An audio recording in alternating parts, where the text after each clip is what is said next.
What's going on, folks? Welcome back to the channel. So today we are going to take our next step in spring projects. So if you want to know how to control your grubs throughout the entire lawn season, or at least the majority of it, then stick around. Let's get into it.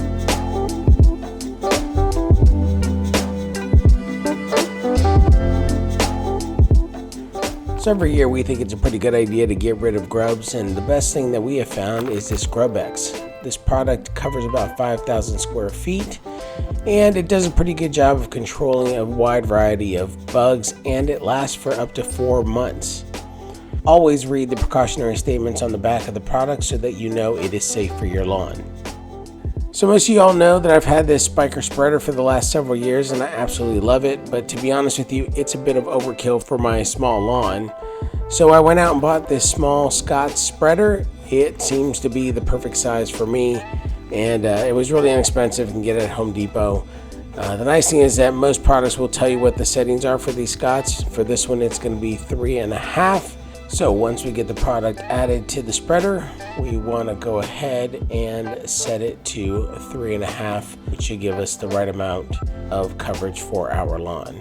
So what are grubs and why do we want to get rid of them? Well, for starters, grubs are the larva stage of a scarab beetle. Most people are familiar with Japanese beetles, some June beetles, things like that. And the reason why these grubs are so destructive to our lawns are because as they are maturing, they will feed on the roots of your lawn and will eventually destroy it.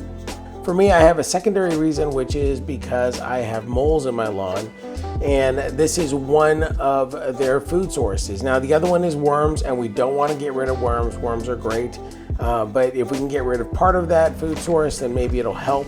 Probably not, but at least it's a step in the right direction. The other animals that use grubs as food sources are raccoons and skunks, so if you remove those from your lawn, you'll have less of a problem with those as well.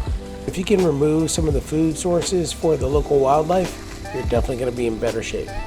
But the main reason why I do this is to keep the grubs from eating the roots of my lawn and thus destroying it. So later on in the season, if you're wondering if you have grubs, typically you'll see brown or yellow patches on the lawn. The lawn will also feel pretty spongy and it'll pull very easily. So that's a great way to look. And if you pull up the grass and you see a bunch of grubs, it's usually because you're a little bit too late and it's a lot harder to manage. And I've got a video that I'll put up here in the eye that if you want to take a look at and see how to get rid of them later on in the season, you can do it, but it is expensive and it is a much bigger problem. You might as well wait until the following year to deal with it.